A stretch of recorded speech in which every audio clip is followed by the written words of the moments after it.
right, welcome back to another episode of the Karter Cast. Today we have Dylan, we have Connor. We don't know if this episode's coming out. If you're hearing it now, great. You know, we've had a lot of problems, technical difficulties. Appreciate you working with us. If you listen to our college football previews, thank you. If you haven't, go check them out. We previewed all 5 of the Power 5 conferences.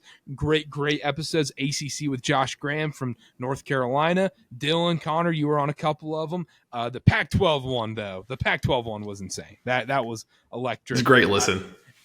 We haven't posted the ACC one. We're recording right now Wednesday night, August 16th at 10 o'clock Eastern time. Today, we're doing AFC previews. We're going to start with the AFC North, and then we're going to roll into the AFC South after a quick break in between. But we're going to start off at the end of them. You know, during conference previews of college football, we started with the top dogs. We started with the USCs. We started with the Clemsons. Today, we're going to start with the back end of the conference and move our way up. Let's start in the AFC North. We're going to talk about the Pittsburgh Steelers. The Pittsburgh Steelers went 9-8 last year, and their win total is 8.5. Who has thoughts on the Pittsburgh Steelers? I can start off here real quick. I feel like me and Dylan are going to beef a little bit on this, but let me just say, Steelers' last playoff win, 2016. Interesting stat here. They had the 3rd most wins in the AFC over the last 3 seasons, trailing only the Chiefs and the Bills. You would not think that. Kenny Pickett, showed a lot of improvement at the end of last year, started off rough with the whole Trubisky debacle. I got a couple stats here that's going to tickle Dylan's twine, dare I say. Listen to this. So only one of Kenny Pickett's interceptions, so he had 9 last year, only one of them came in the last 8 games. Much better on 3rd down. First 9 weeks of last season, Kenny Pickett was quarterback 28 in EPA per play. That's expected points added per play. Isn't that right, Dylan? That's from right. Week 10 onwards, he was QB 9. So he showed some improvement. Like I said, on 3rd down, I will say this. They had 12 games last year decided by 1 score or less. They went 7-5 in those games. Not a lot of room for error, which is why I'm not as high on them as maybe I should be. They went 7-5 in those games last year. They're toss-ups. They're coin flips. Not too high on the Steelers, but this is a loaded division, so I'll pass it off. Wait, when did you say Kenny Pickett's stat was it was the last how many games he was QB 9? He was QB 9 in EPA per play from week 10 onwards. So 7 games, right? Yeah, they had the bye week in there. Right. Okay, so let's talk about those teams they played. They played the Colts, they played the Falcons, they played the Ravens twice, the Panthers, the Raiders, and the Browns. Yeah. Panthers, good defense. Panthers, good defense, not saying that, but the schedule helps. I'll just put it there. I was just reading off some stats. You do have to look at the context there. That's the whole thing. You have to nitpick these stats. Whenever ESPN loads up a stat that's like, it's like LeBron James. Every time he eats goldfish, he scores 20 more points. Doesn't have any effect. Connor, us stats guys, we have to be careful when talking with Karter because he just doesn't believe that numbers exist or they serve a purpose. No, there needs to be no. The problem is you guys can nitpick stats and you can make stats tell you whatever you want. Whatever you that want. Is fair. You can find the stat to make. Yes, you can. Yes, there is no stat that you can find in the world that will tell you that Graham Mertz was a better college quarterback than CJ Stroud. You can't find one. It's just not. It just isn't how it works. You can cherry pick and phrase your way around them to favor your argument more. That's a better way to put it. Yes, that's okay. I'll give you that. Okay, but anyhow, back to I'm going to interject here. But we just can't make up stats that don't exist and say, oh, well, he's clutch. He's a better quarterback than X, Y, and Z because he's clutch. That is a factor. Okay, confidence in a player is a factor, isn't it? Yes or no? There are unmeasurable factors like that.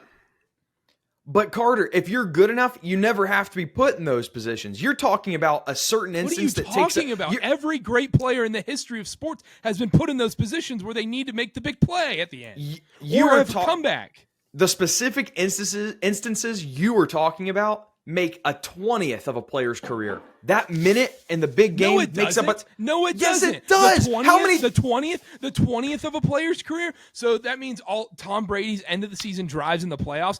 Those few drives define a player's career right there. Guess what? Nick Foles doesn't have that one great game in the Super Bowl. The Eagles are a disappointment of a franchise for the last 20 years. And how many times did Nick Foles have that moment in his career? How many times? You can say he's great in that moment. Wait. You froze out. Repeat that. You're good. It wasn't bad. It wasn't bad. How many times has Nick Foles had that moment in his career? How much does it matter when you're evaluating the skill of a quarterback? If he can pull off the one time he has it, he can pull off that chance, but the other 98% of his career, if he's bad. Yes. Do you see what I'm saying? You're taking a specific instance and you're applying it to everything. Nick Foles can be a bad example, but then when you're comparing, I don't know, let's say Josh Allen and Kirk Cousins and saying Kirk Cousins is on par, if not better than Josh Allen, I think that's a little far-fetched to say. I mean, I don't know what you want me to say. I don't think you're 100%. Or Caleb Williams or Cam Rising being better than Caleb Williams. I mean, come on. That's where we got to stop. This is an NFL podcast. I don't know. We already had Pac-12 preview. If this is an NFL podcast, we don't need to talk about Cam Rising. I don't know if we'll be seeing him in the league too much as opposed to Caleb Williams. So look. Yeah. I already got this down. All right, don't worry, guys. Graham Mertz is officially better than C.J. Stroud. I'm looking at some random stats website. Wins as a starter. Graham Mertz has 14. C.J. Stroud only has 13. How many years has Graham Mertz played? How many years has Graham Mertz played? Yes, it does. Because then it's not. You're not even comparing the same things. You're not even comparing the same things. You could argue that wins aren't a quarterback stat. Hey, we'll get into this stats argument when we talk about the AFC South because I know there's something coming. There's something brewing there. We need to talk about the Steelers. I'm going to have to cut out all this bunch of bull crap. So we need to talk about the Steelers. Steelers win totals 8.5. Connor read off a bunch of stats. What are your guys' thoughts on the Steelers? I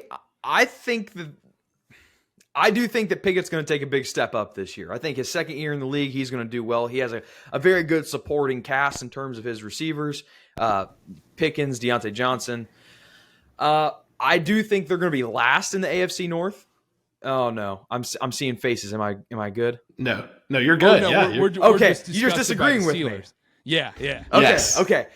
I don't think they're going to be last in the division. I think the Browns, the Ravens, and the Bengals are all better by a wide margin. I have the Steelers winning 5 games. I have them winning 5. So 5-12 is their record. But I don't think they're going to be a bad team. Dylan, I can't believe this. I thought you were going to go the complete opposite direction. I agree with you 100%. I think Kenny Pickett's performance, how much he improved, that dictates the Steelers' entire season. There's so much variance as to where his floor is going to be. How he plays determines their season. I'm not ready to put my faith in him. I didn't see too much last year where I was like, oh, they're going to make that jump in a loaded division.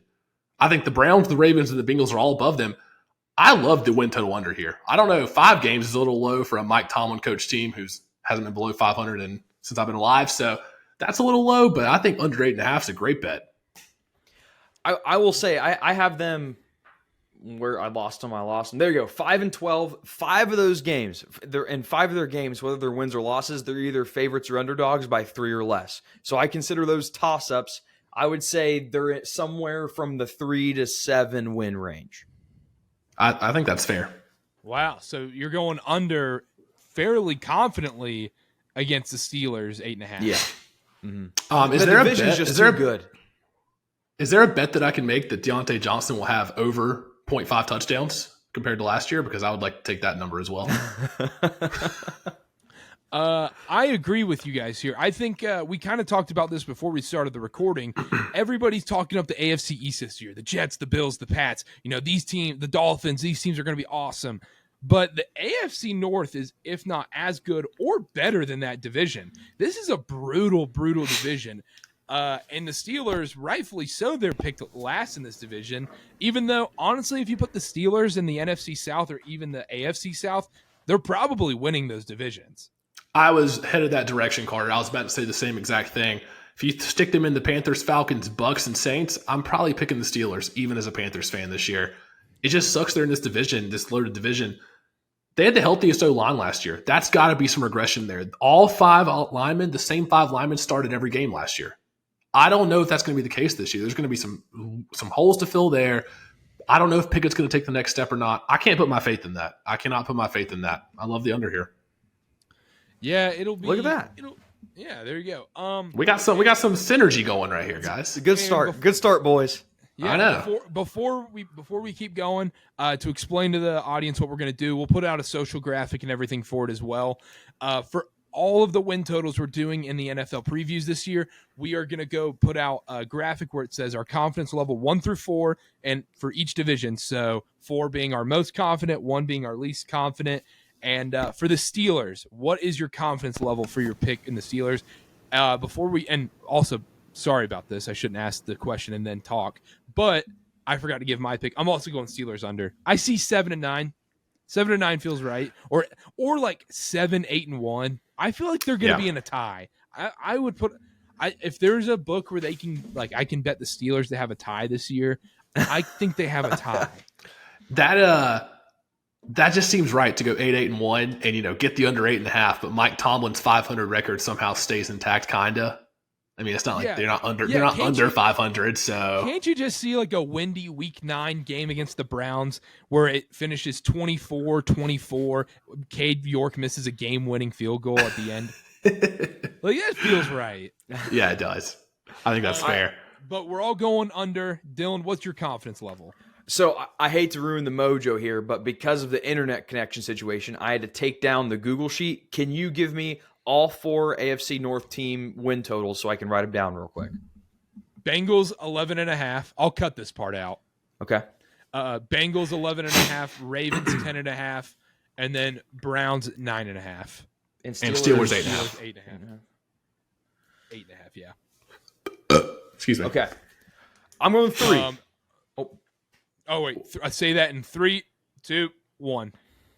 Steelers win total, I'm going under. I'm going to give it number 3. Are we saying number, like, you want the more points to win? You want the most points to win? Okay. Yes. Yeah, I'm going 3. I think they make steps forward. Their schedule's tough. They're playing in a tough division. They kind of just are out of luck here.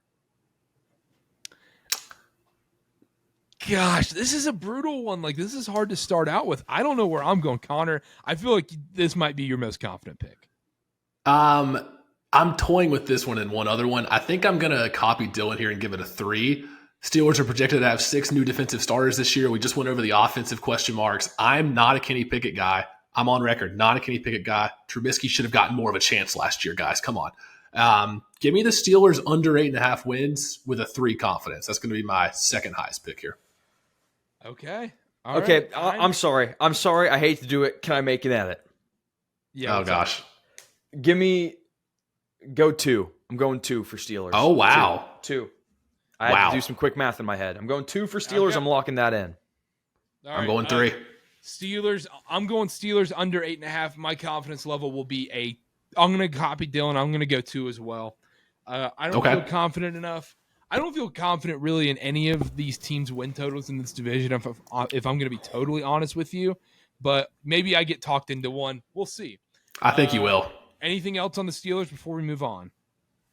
Sorry about your luck, Pittsburgh. Just how the cookie crumbles sometimes.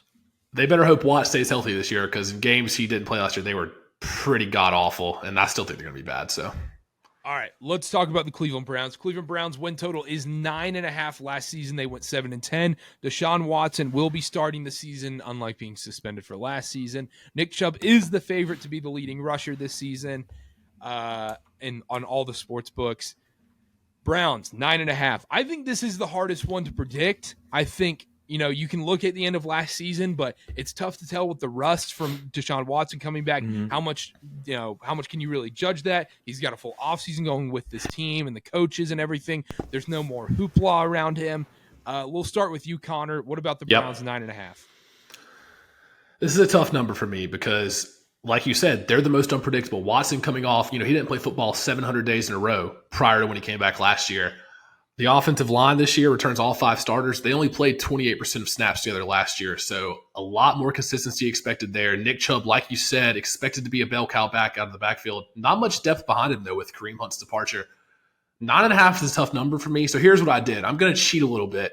On DraftKings, they're offering over 8.5 minus 150. I would feel so much more confident taking the 8.5 and laying the juice. I really would. I think they could get 9 wins, right on the money at 9 wins. The division's so good, though. Double-digit wins for the Browns. I'm not willing to put my money there. And also, if you want to get a little spicy, bet the Browns to make the playoffs, plus odds, plus 115 at DraftKings to make the playoffs. I don't think that's a bad play. So I'm interested to see Nick Chubb's workload, more third down work, more receptions. Will that lead to him fading later in the season? That's going to be another thing.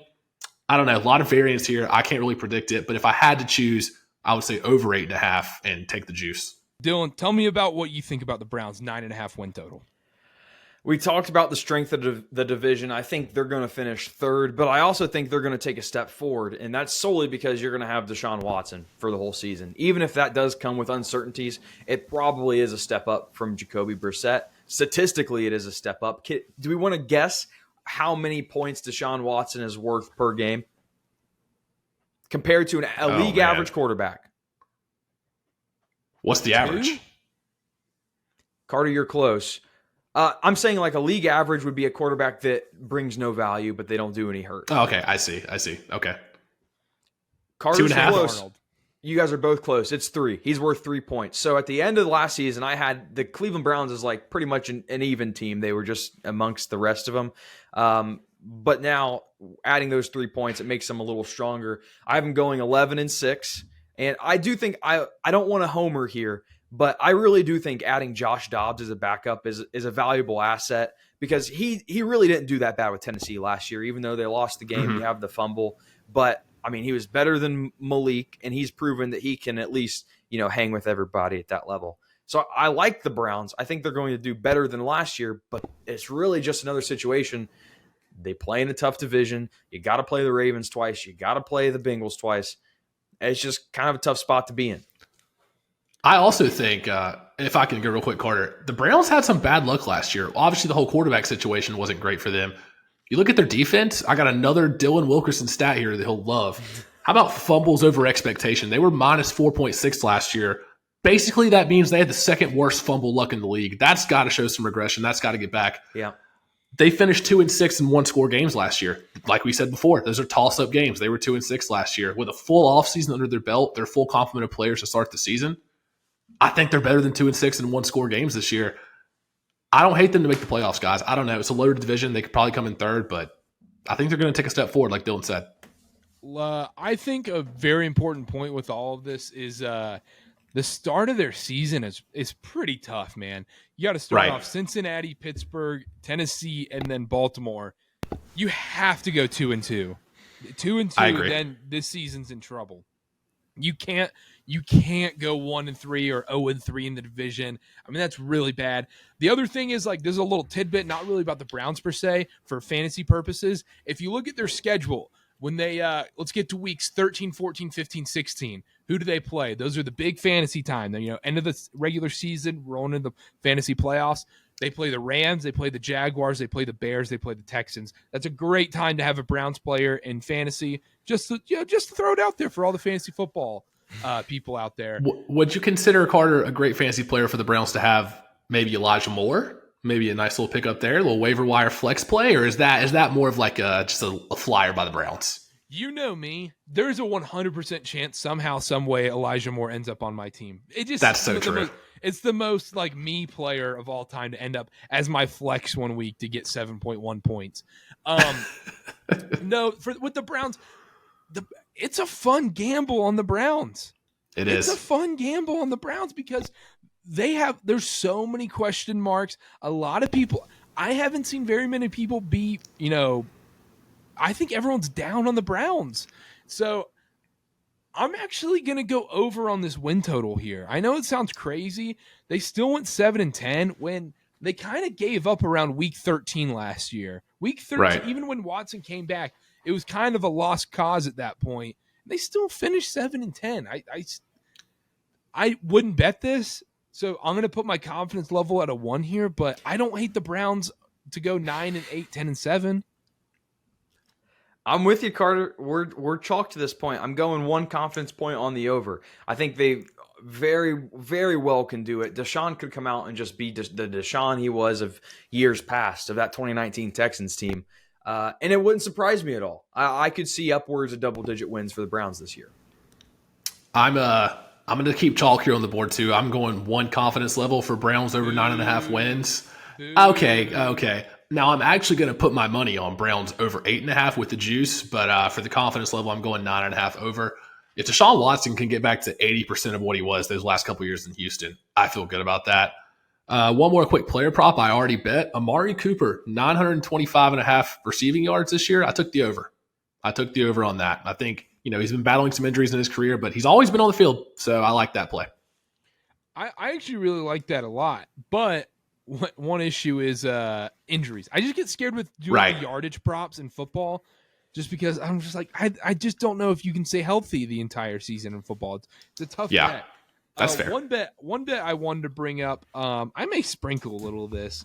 I don't know if the NFL would actually let this happen, but I'm looking for Deshaun Watson comeback player of the year.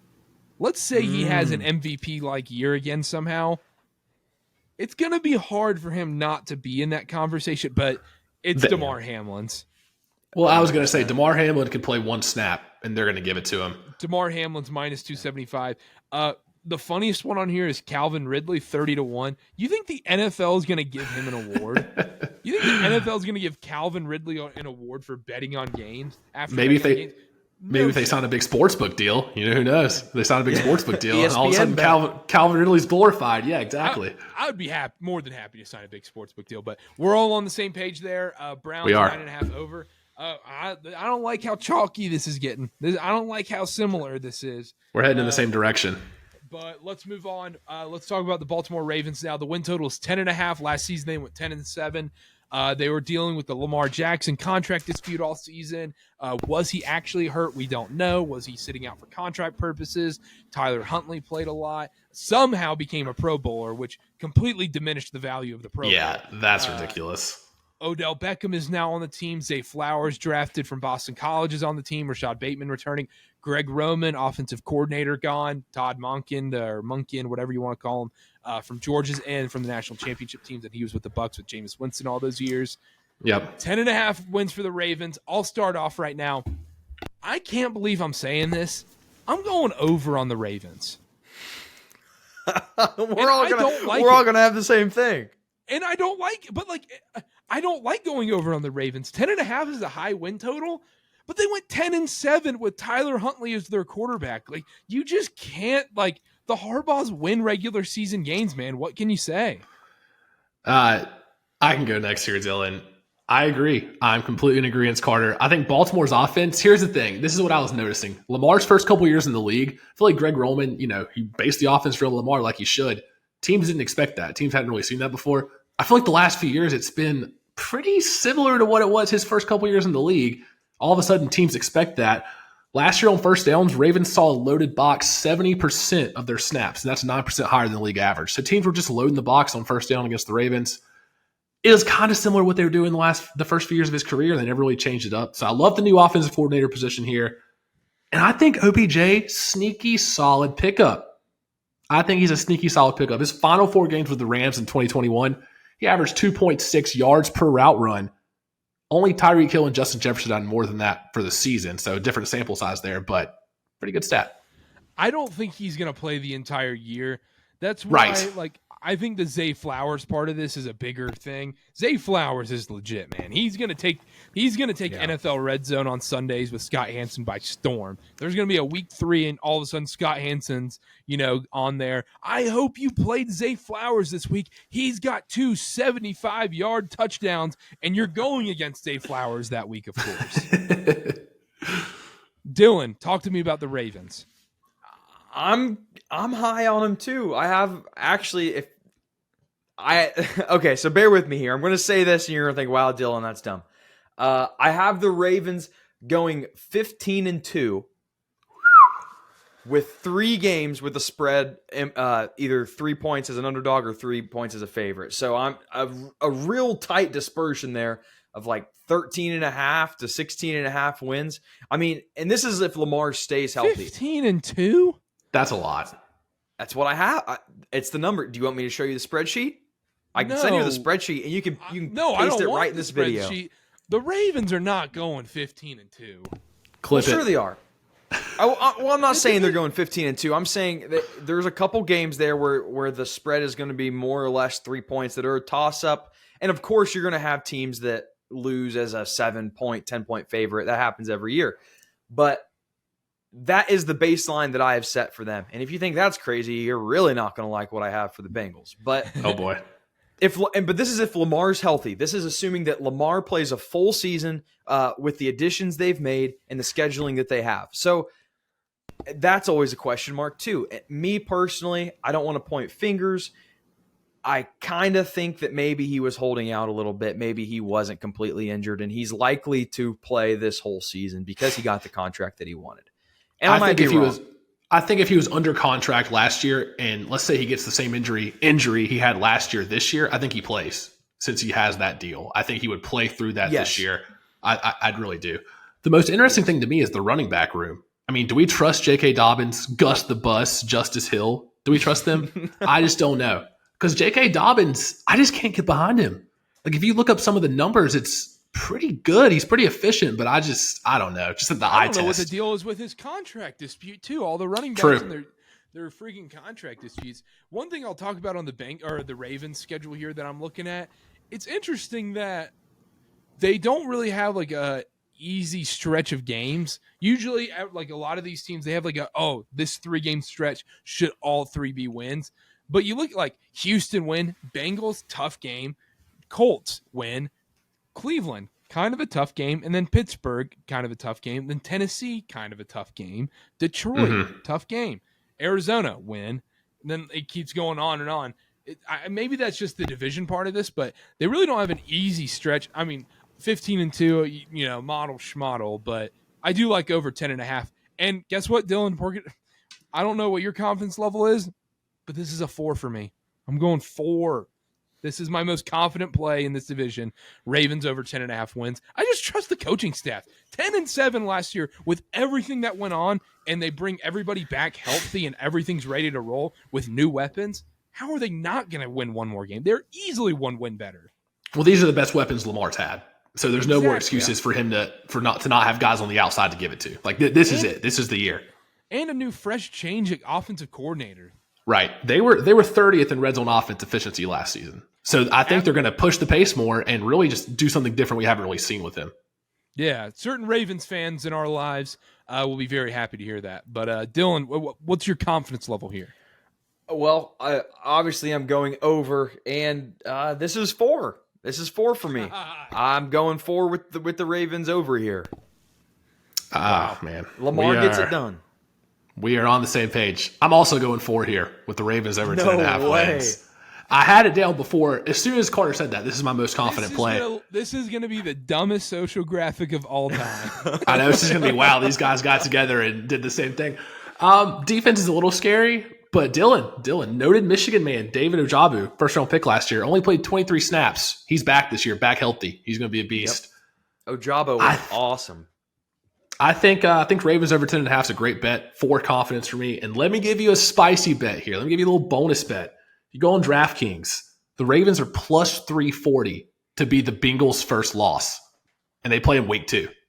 So basically, you can bet on the Bengals to beat the Browns and lose to the Ravens at plus 340. I think that's decent money. Joe Burrow might not be fully back yet from an injury. Might have a little rust. Maybe take one in Cincinnati. I think plus 340 is a good number there. Time out. Are they the Bengals or the Bengals? I say Bengals. Whatever that is, Bengals. I say Bengals, yeah. Oh, they're the Bengals. Anyhow, I like that bet too. I don't hate that at all. What? I might sprinkle Zay Flowers, offensive rookie of the year. I've already got a lot of money on Baughan. I don't think Zay Flowers is a bad pizza bet. Not at all. Yeah, shout out to Pizza Bets. Dylan, anything else on the Ravens or Connor? Nothing here. They're going to be good. I would look. Obviously, I don't have the sheet up, but to win the division, very much a possibility. I would not rule that out. They are plus 210 to win the AFC North. That's worth it. Plus 210 is worth it. I would recommend taking that. That is going to get jotted down. Plus 210. I was going to say Zay Flowers 25-1 to win offensive rookie of the year. 25-1, really? Yeah, don't hate that. No, that's worth $10. Seriously. All right, that's it on the Ravens then. Well, we all have a confidence level of 3 left, right? Except Connor, no, you have. Yeah. Okay, so I have the 2. You have to go 2 here, anyhow. All right, yeah. Let's do the Bengals real quick. The Cincinnati Bengals last season they go 12-4. This season their win total is 11-5. Obviously they didn't get to play 17 games fully last year after the DeMar Hamlin thing. Burrow's coming into this season with a calf strain, something weird going on there. He should start. Shouldn't be anything wrong with him. Hopefully, back-to-back division champs. O-line should improve apparently. I see on here that someone wrote on our spreadsheet that the win total is 10.5 on -130, juiced up on DraftKings. Oh, yeah. I'll just say I like that a lot more than the 11.5. I'm always looking for those juice lines. I'll take a little juice because, when you get up to 10, 11, 12 games for a win total, I think every game matters at that point. Not a lot of wiggle room. Yeah, you're exactly. So the -130 is worth it. If it was like -180, I'd be like, maybe not. But -130, I take that on a lot of different plays anyways. So the extra game is worth it for the Bengals for me. All right, who wants to start here? Dylan? I'll start this one because you guys are going to think I'm crazy. The Cincinnati Bengals are your Super Bowl champions. They are going to win the Super Bowl this year. Why would we think that's crazy? I don't think that's crazy. Why do you think so little? Why do you think so little of us? Do you think I have a pea brain? We respect your opinion so much. We respect your opinion so much, Dylan. Come on. Well, you didn't let me get to the crazy part. I have them 16-1. I have 16-1. Oh my god! I have them 16-1 with 5 toss-up games. So 14-1, 13-17 wins. That's what I have for the Bengals this year. 16. Do we disagree? 16-1. I don't know. Yeah, I have to look at what the their NFL. sole loss is. But I have a question. How is this not your highest rated confidence level if you have them 16-1 for the win total? That's the other question I had. Well, because that's a good question. The win total is 1 game higher, and the dispersion is bigger. So the Ravens only had 3 toss-ups, but the Bengals have 5. So, yeah. 16-1. My question is, how are they going to be 4 wins better than last season? It's the numbers. I don't know what you want me to say. I crunched the numbers, and that's what it is. But keep in mind, I actually crunched the numbers, and the numbers told me that the Tennesse Titans are actually going 0-17. It's just the numbers. The dog factor, the Karter cast dog factor. I would have to see your model because mine would disagree. Oh yeah, don't worry. My slope intercept form is, par to none. I mean, it's unbelievable.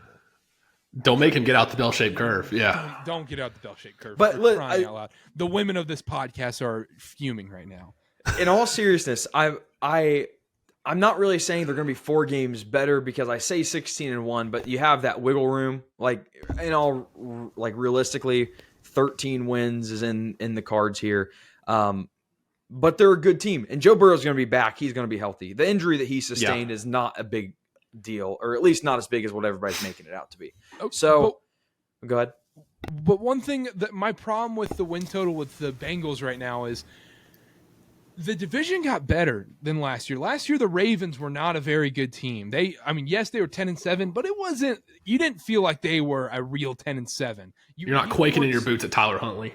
Exactly. The Steelers, I feel like that's why the Steelers wins. That's why I like the Steelers win total, is because the Steelers last season got to play a weaker AFC North, and the Cleveland Browns this year are going to be better than last year. So therefore, I feel like these games are much harder.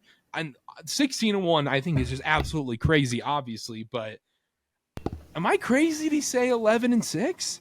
I still think that's a good record. It's in the. I don't think that's crazy, Karter. I really don't. They only have the time to win for Cincinnati is now. Between Joe Burrow, Jamar Chase, T. Higgins, they have a cap hit of less than $24 million. That's not going to be the case much longer. So they're going to have to sell out now for a win. Burrow's shotgun usage up 22% after week 6 last year. But let me tell you some stats on why the Bengals aren't very high on my board. They were 30th in pass block win rate last year. Dylan, I see you eyeing me with the stats. They were pretty healthy last year. They couldn't protect him. They were pretty healthy. Burrow released the ball second quickest among all quarterbacks in the league. So that really covers up some of that O-line problem. I don't see it getting much better this year. I mean, he has great weapons on the outside. I would never doubt Jamar Chase, T. Higgins, Tyler Boyd. I just don't know. I don't know if they can protect him. And I'm 16-1. I can't get behind the 16-1. I know what the model says. I can't get behind that. Man, well, I mean, and I just want to make it clear, the model will be published. The model will be on Twitter. So at the end of the season, release the records, release the emails. Sorry. Yeah. When everybody's like, "Oh, Dylan, you're crazy. Dylan, you're dumb. You don't know how to do this." We can go back to the model. We can take a look at and see how right I was. I'll get my dog model out too. I'll get my dog model. There's plenty of people with dog that I need to show how good my dog model is. Other thing here is I'm looking through all the schedules real quick. Mm-hmm. The Bengals have to play the Chiefs, while the other teams in this division don't have to play the Chiefs. Yes, that's another. Yeah. Go ahead. I have them beating the Chiefs. Which I'm not saying is crazy because, one, it is at the end of the season. So let's say the Chiefs don't really need the win. Let's say the Chiefs are already, 13-2 or 12-3. They're already locked into the playoffs. They might have the division locked up and everything. So I can see that happening. Man, Cincinnati's had their number also the last couple of years. They got to play San Francisco. They got to play at San Fran. They got to play home Buffalo, at Kansas City. I mean, those three alone are brutal. Karter, while you're going over the schedule, you're gonna love this, Karter, because this kind of spits in the face of all Dylan's data right here. So if you look it up, just based on the numbers, data shows Cincinnati faced a top 5 schedule of offenses last year. So you're looking at that and you're like, wow, they had that record and they faced the top 5 offenses in the league. This is who they played last year. Trubisky, before he was benched. Cooper Rush, not Dak. Joe Flacco. Bridgewater, not Tua. Mariota. Jacoby Brissett twice instead of Deshaun Watson. Baker Mayfield, who was cut. P.J. Walker. Anthony Brown, not Lamar. And then Kenny Pickett. Those are 10 of the games they played last year. So, a little context there means they didn't really play those top 5 offenses. Just saying. Gosh. I'm mad at myself that I left the 3 confidence level here. Are we allowed to edit? Oh, that's a good question. It's like checkers when you move your hand, or chess when you move your hand off the piece. When you go to the next team. No, I'm just kidding. I don't care. But I think I agree. We let someone else edit earlier. Well, but it was before any other picks. We didn't move on. That's true. I'm serious. I really don't care. I don't care. Okay. I'm going to move it back because I don't feel confident about this one at all. I'm going to take Bengals over 11.5 wins, confidence level 1. One. We're going to rework the whole thing. I'll go through my confidence levels after this, but I think they won 12 wins on the dot. Not betting it whatsoever. I want nothing to do with this. Staying away from the win total. I got Bengals over 11.5. That's my 2 confidence. So that's right above the Browns for me. But don't feel too confident about the Bengals this year. But give me the over for a 2. I'm going over 11.5. That's my 3. Okay. All right. To rework my entire thing, we'll go through each of our confidence levels real quick, and then some final bets, and then we'll be done with the AFC North. Real quick, Ravens are my 4. Ravens over 10.5 is my 4. My 3 is going to be the Steelers under 8.5. That's getting moved up. Moved up. I think that needs to be there. And then welcome. We're going to put the Bengals 11.5 at the 2 mark, and then we're going to put the Browns staying at the 1 spot over 9.5. Mine's the exact same, Karter, and I'll take credit for doing this first. No, I'm just kidding. Ravens over, I've got for my highest confidence at 4. Steelers under 3. Bengals over 2. And Browns over at the 1 spot. I have the Ravens over 10.5 as my 4. I have the Bengals over 11.5 as my 3.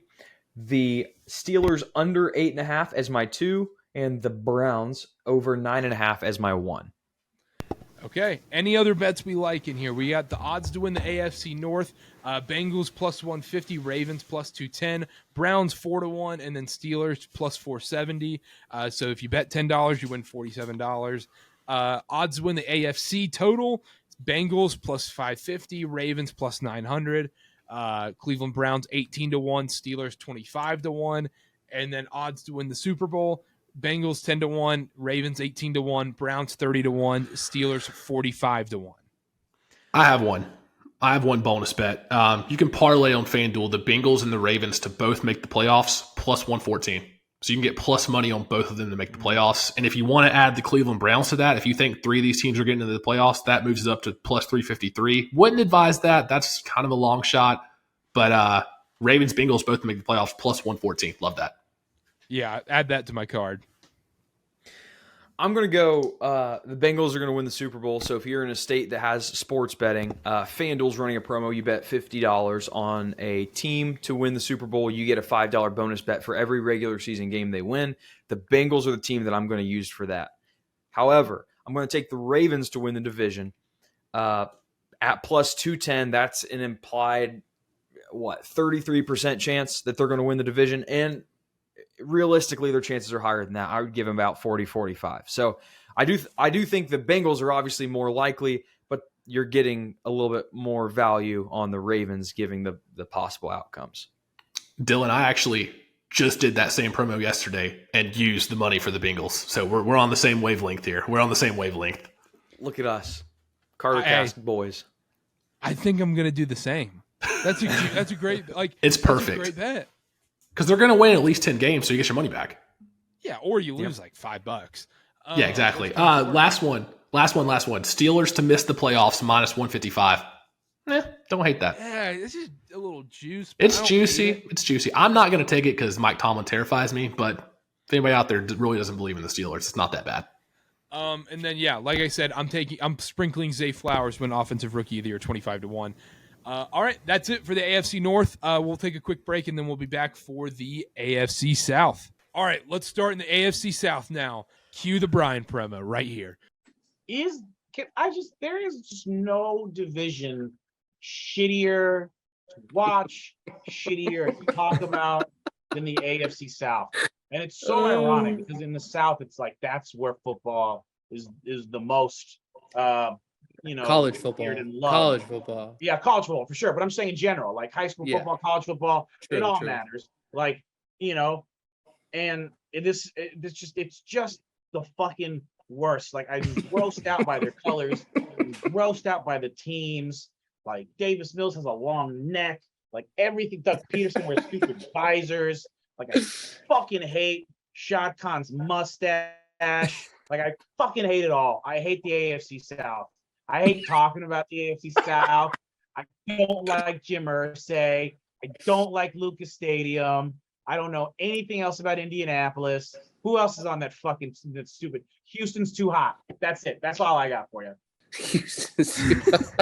We made so many enemies in so short time. I love it. I absolutely love it. I love it. All right, Texans. We're going to start at the bottom, going up again, just like we did in the AFC North.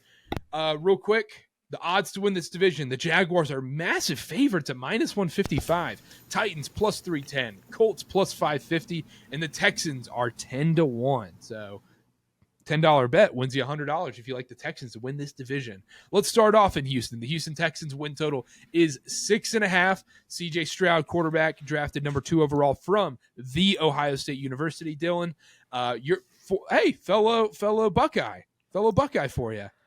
In theory, I guess. I graduated from there wearing Michigan socks, but you guys know how you had socks on, so it doesn't count. Oh, there you go. Okay. So we're doing bits now on the CarterCast. We're bit podcast now. We're doing bits. But yeah, Texans are back. D'Amico Ryan's head coach coming in. I don't understand why this is 6.5 wins. Last season they went 3-13-1. I'm gonna just right off the bat, no jibber jabber, no cute stuff. Confidence level 4. Already placed this bet. Texans under 6.5 wins. It makes no sense how this team is all of a sudden 4 wins better than they were last season. No way. No, it doesn't make any sense. They still have Davis Mills at backup. I wouldn't be surprised if we saw Case Keenum play this year. Before we started the recording, I was saying that I really wouldn't be surprised. I could see this being a disaster season for Stroud. He could be good, but man, I don't see it. You guys know how I feel about Stroud and just Ohio State quarterbacks in general. They do great in college, obviously, because they have their wide receiver rooms. But then they get to the NFL and they don't really pan out. And we've seen that, just all across the board. Justin Fields, the jury's still out on him, but his past couple years haven't been great. And then we can go through the list. JT Barrett. We could go through it. None of them have played. None of them have been good. So to talk to your point about why the win total is so high, I think to the untrained eye, people see that they traded up for 2 very high picks and think that is going to equate to instant success. They're going to go out in the field on week 1 and they're going to be better than what they were last year on week 18. And that's just not going to be the case. Number 1, because their quarterback's not going to pan out. But number 2 is just an overreaction to hype. So I'm with you. I'm very low on the Texans. I'm going to put them win total under 6.5. And if we're going to do the confidence, it's going to be my number 3 as well. So I have them winning 2 games, 2-15. So we all have our sheet up or whatever. You don't, Dylan, but Connor, you have the sheet up. You're looking at the schedule right here. I see 3 wins. Is that crazy? I mean, I'll read through the schedule for the audio real quick. At the Ravens, home Indianapolis Colts, at Jags, home Pittsburgh, at Falcons, home New Orleans, bye, at Carolina, home Buccaneers, at Cincinnati, home Arizona, home Jacksonville, home Denver, at the Jets, at the Titans, home the Browns, home the Titans, at the Colts. I see 3 wins there. I see they go 1-1 against the Colts, and then they beat the Bucs and the Cardinals. I think they could steal one against either the Saints or the Falcons, but I don't see there's no world in which I see them winning more than 5 games. There's no world in which I see them winning more than 5 games, and that's being very generous. The Texans haven't gone over 6.5 wins since 2020. Stroud's coming in, supposed to be the savior. Like Dylan said, I don't think that's going to translate to instant success. I really don't. Their starting right tackle, Titus Howard, just broke his hand. He's out 4 to 6 weeks. I don't know how you say his first name, Laramie Tunzel. He's a pretty good offensive lineman. He's out for the first 3 games. He's suspended. That's not great for a rookie quarterback. Dalton Schultz, Noah Brown. I mean, there's slight upgrades at weapons, but I'm telling you right now, I don't see more than 5 wins, and that's being very generous because they could drop both of the Colts easily. The only 2 teams I have them beating are the first game against the Colts at home and the Cardinals. I think that's fair, and I would say the Buccaneers are pretty bad, so that's kind of a toss-up. That is one of the toss-ups. I think they beat the Bucs since it's at home, and that's just going to be a gross game where that's somehow going to end up in our podcast parlay that week. Someone's going to pick like over 43.5, and it might be me. And we're going to hold our nose. Everybody's going to hold their nose. And my pick is going to be Buccaneers defense first touchdown in that game. I do have this, Dylan. I know you're not a Stroud guy, so CJ Stroud 16-1 to throw the most picks this year. Wow. I would love it if I knew he was playing the whole season. I truly don't think he plays every single game. I think that's very fair. That's a good point. That's another issue. But I love it. I love it. I want to see here. You can do alternate win totals. You can do Texans under 4.5 wins at plus 210, under 5.5 at plus 130. I love either of those. I think they're going to go 4-13. I think I'm going to take the 5.5. I don't see more than 5 wins. That's being generous. I will say one little interesting note here I wrote down. All 17 of their games are on Sundays, so there's no short weeks. And that's a benefit to, I think, a rookie quarterback and a first-year head coach. They can kind of establish a routine, but I don't think that's going to make that big of a difference in the win column. I just thought that was kind of interesting. Yeah. And you never know. The AFC South division games, whenever you think you understand it, you don't. Right. It's a disaster of a division. There's obviously I think it's a rule now. I think they made it into a law back in 2020 during COVID times that every AFC South year has to have one tie. For some reason, they have to have a tie. So, Texans Colts, here we go. The most inconvenient time they have to have a tie. So, anything else on the Texans? I think we kind of hit it on the head there. I think that 6.5. I think that 6.5 is even giving them like 1 or 2 games they should have no business winning. So I think that's an insane number. Go ahead, Dylan. Fun fact: Texans and the Cardinals, only 2 teams that don't have a primetime game. Rightfully so. I agree. Yes, because the Texans are also the second favorite to have the worst division or the worst record in the NFL. I don't know if it's that far because I think the division's just too bad. Oh, this is I forgot we're doing the confidence level. Under for Texans is my number 4. That's my top pick for the confidence level. I'm riding with you, Karter. Yeah, under 6.5 for the Houston Texans is my favorite bet in this division, by the way. And I've already placed it. Dylan, anything else before we move on? Nope. Under the win total for 3 for me. Perfect. All right, let's talk about the Indianapolis Colts real quick. They draft Florida quarterback Anthony Richardson. Shane Steichen comes in from the Philadelphia Eagles. Last season, their turnover margin, worst by far, by a mile. They had 34 turnovers last year.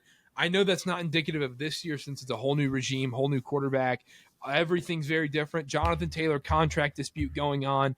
You don't want to be in the Jonathan Taylor business right now if you're in the fantasy world. Their win total 6.5. Last season, they went 4-12-1.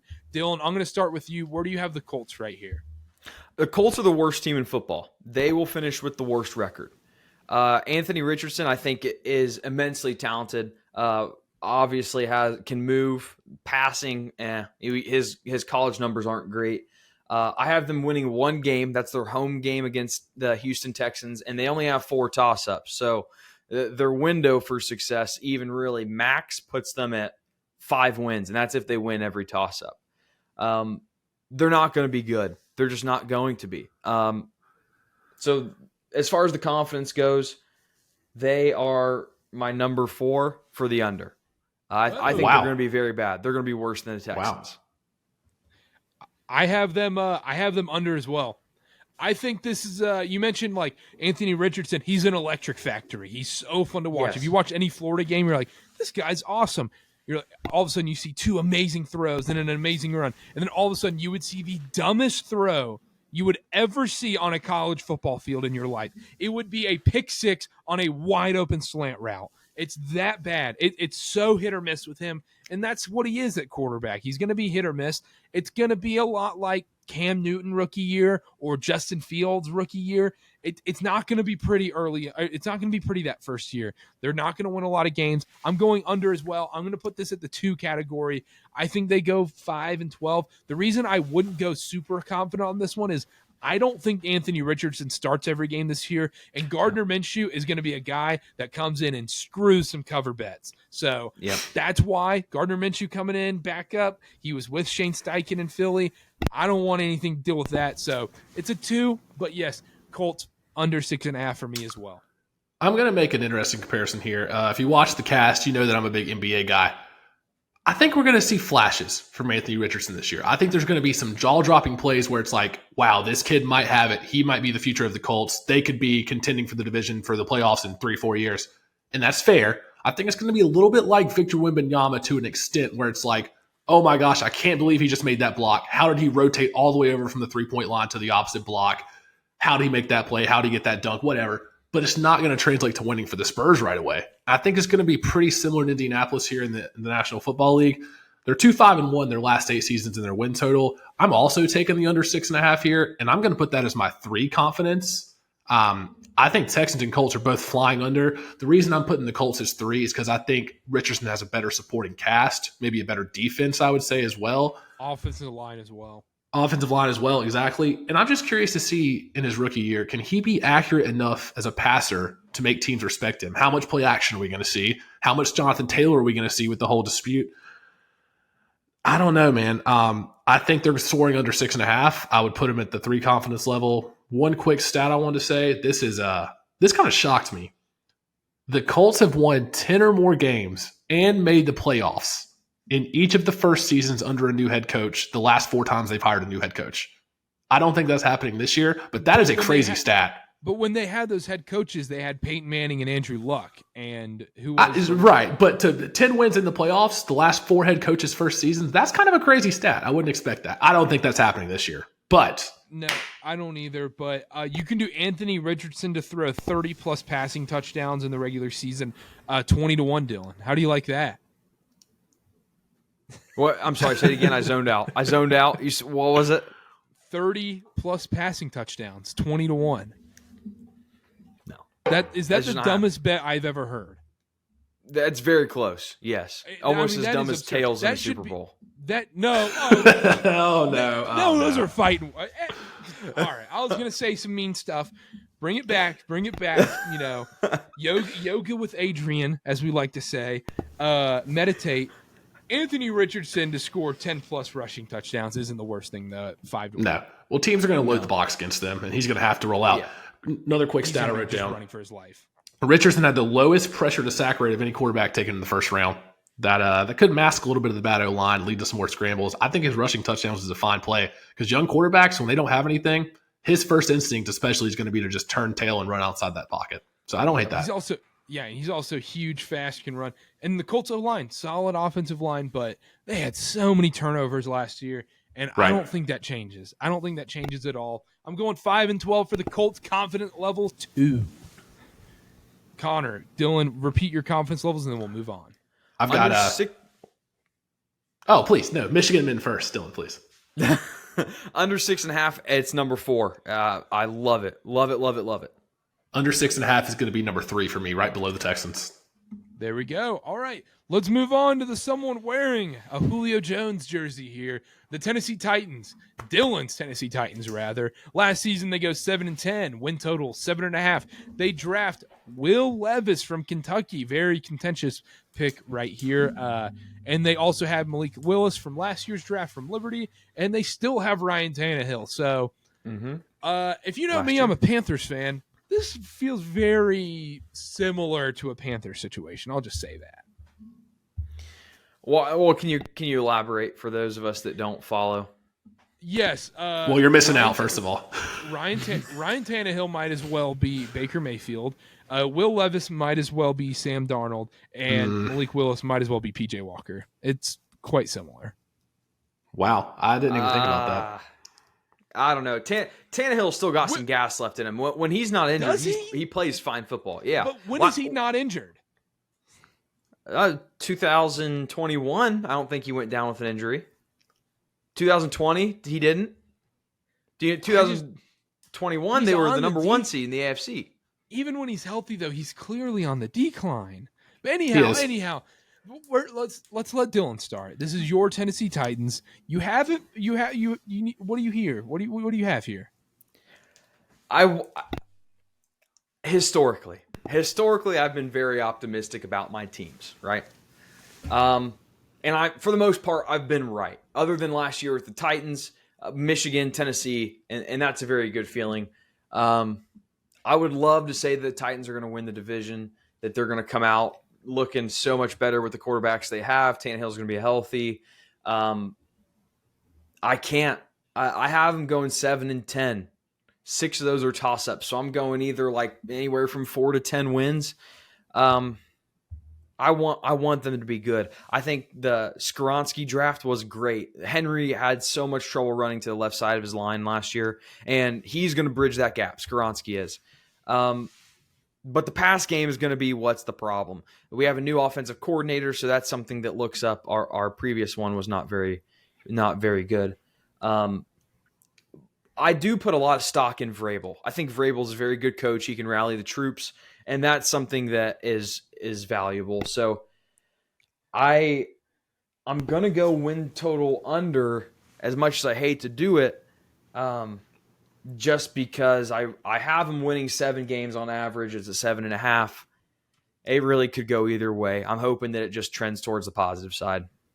2 things here. One, I have the exact same thing. I see them 7-10. And for the exact same reasoning, I don't like going against Mike Vrabel. Like, as much as I like the troll and teasy Dylan, whatever, but like Mike Vrabel is easily a top 5 coach in this league. He is. Everybody says, ask any player in the NFL who's the toughest team to play. It's the Tennessee Titans. Every single time they give you a tough game. It's never an easy game against Tennessee. I'm going under 7.5 here at confidence level 1. I had one question for you, Dylan. This isn't even about whether I think these quarterbacks are good or bad or not, whatever. But doesn't it become more of a headache when you have all 3 of these quarterbacks? Because then the fans just start pushing. Anytime one does bad, they're like, bring in the other one. He's going to be better. Then he stinks. Like, bring in the next one. He'll be better. If you truly, I don't think we'll have that issue with Ryan this year. I really don't if he stays healthy. Ryan, his numbers. Let's say not it's that like bad. Let's say it's like a 1-3 start, and maybe it's not even his numbers. Maybe it's just they feel like they might have the potential with a Will Levis or Malik Willis. They feel like they just have such a low ceiling with Tannehill. I don't know. I mean, honestly, I don't know. I can't speak to it. To me, it doesn't bother me. I know what we're getting with Malik right now, and we have the opportunity to see it in preseason, and that's going to be the litmus test that I use for now. Other people might want to call for Tannehill's job. They might want another guy in. I think that's very short-sighted, but I mean, I don't know. But I do think Tannehill, he still has some gas left in the tank. He might be on the decline, like you said. But his decline, I think, is still good enough to get us to win the division if the ball rolls right. I can't argue that. I was going to say Tannehill does not have the upside of Richardson, Stroud, Levis in this division, Lawrence especially. I'm more comfortable betting on Tannehill with a win total than I am Stroud, Levis, or Anthony Richardson. I'm much more comfortable taking Ryan Tannehill as the quarterback of my money for a win total at least. I'm looking right here. I've got them winning 7 or 8 games. I think this line's right on the money. I've got them winning both games against the Colts, both against the Texans. That's 4. I think I've got them beating the Bucks 5. And then I'm looking at the rest of the schedule. I think maybe they steal one against either Pittsburgh or Atlanta, so 6. Maybe the Saints 7. But even then, are they going to beat Jacksonville once? I don't know. Like, it's right on that money. I think I'm going to take the under here, but this is going to be my one confidence level. It's going to be my lowest one. I will say, here we go right here. My favorite bet in this division. I've yet to find the line on the couple books I have access to here, but I've seen it online a lot. The Titans' divisional win total is 3.5. That means they can beat the Colts and the Texans both twice, cash it. And I still think they have a chance to split the series with the Jaguars. So they could blow one of those games. What worries me about that is they're going to beat the Texans. They're going to beat the Texans both times. They're going to throw a weird dud against the Colts. But then they could split the season series with the Jags. I think they're good enough to do that. Because, like, week five, the Bengals, and you have the Colts sandwich in between the Bengals and then the Ravens. Is the Ravens a London game? Yes, Ravens is a London game. So, and so that's basically a short week because right after the Colts game, you got to fly to London. So I like the over. From that. I like the over 3.5 divisional wins. And I'll say this too, with fantasy a part of this too, depending on where you get Derrick Henry, if he falls, maybe, but I think all Titans players are undraftable in fantasy, in my opinion. And also, Treylon Burks went down with a little bit of an injury today. So it just furthers that. Yeah, I think he's fine too, but worth noting. Last quick question I had for Dylan on the Titans. Real quick, Dylan, is Derrick Henry on a little bit of a decline this year? Or when do we see that? I actually was not banking on, but I expected him to get injured last year, and I was surprised he didn't. That is just something that's waiting to happen. Just because of his production and how much we rely on him. I will bet his under rushing yards for the season. I do it almost every year. So that's just because we use him so much. He can't have that much left in him. And it's sad, right? But it's just kind of how running backs are. Are we still going to hammer Derrick Henry over rush yards against the Texans? Max bet?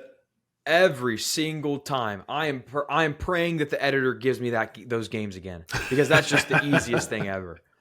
I love it. 200 yards. Yes, please. Dylan, last thing on the Titans, what is your confidence level with them? I'm going under confidence level 2. 2.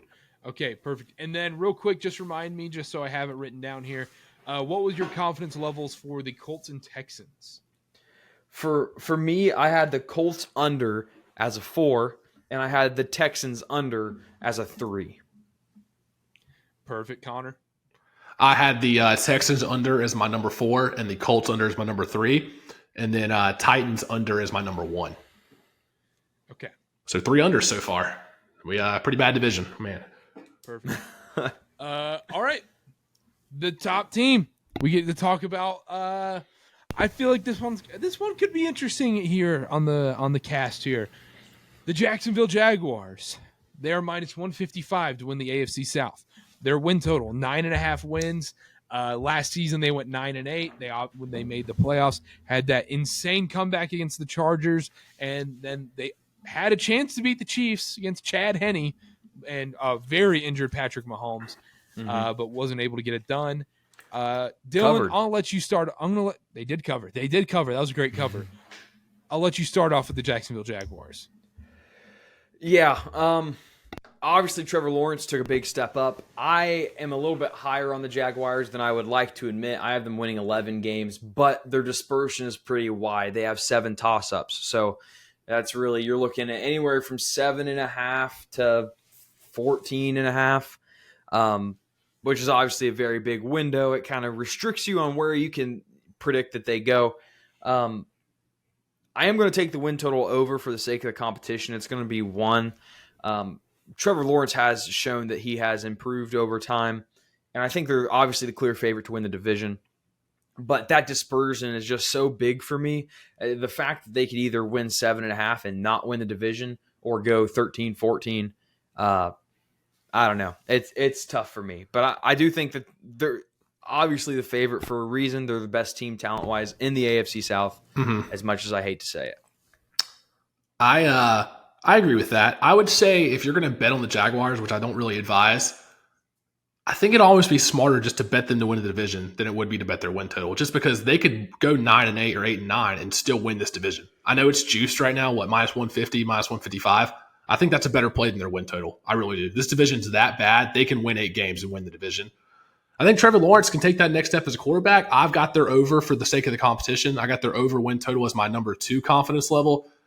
And this will be my favorite play, actually, more than even the Titans. If you can find a 3.5 divisional wins line, I don't know what books offer it. I think their line's also 3.5 divisional wins. They will beat the Colts, Texans, and Titans 4 times at least. That is free money. I'm sure it'll be juiced out of the world, but if you can find that line, take it and hammer it. Yeah, if that line is available, I'll be taking that. I'm taking the Jaguars over 9.5 wins. My confidence level's a 3 here. They're 1 win better. Calvin Ridley alone makes the 1 win better. I agree. Alone. The Colts and Texans are terrible. The Titans, they're basically kind of the same as last year. They're in a weird spot. Jaguars are going to be great. They're going to win. They're going to easily go 10-7. They're going to win this division. I already took both the AFC South, them to win the AFC South. I used a boost on it, and then I also took them over 9.5 wins. They're going to be great. Trevor Lawrence is going to take that next jump as a quarterback. I don't like being behind teams that have a ton of hype around them. I will say that. Yeah. I don't like being behind teams like the Jaguars. We'll talk about Colorado. Next week, but like the Lions, like I Colorado. don't want to be behind Colorado, but I'm not behind Colorado. I'll say that.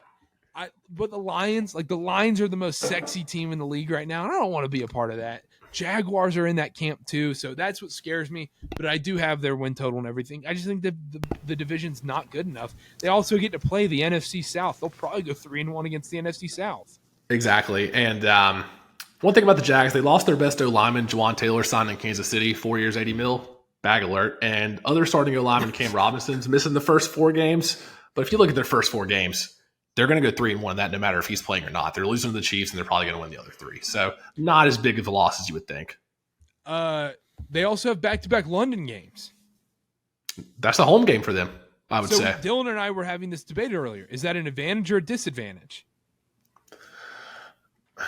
I think at this point it might be an advantage, especially on the second game. That's what I was thinking. On the second game especially, it'll be an advantage just because they've already played there that season. But I don't know. Because it's pretty much a road game, but they have all the fan support. I don't know. I think the second game's an advantage. The first one maybe not so much.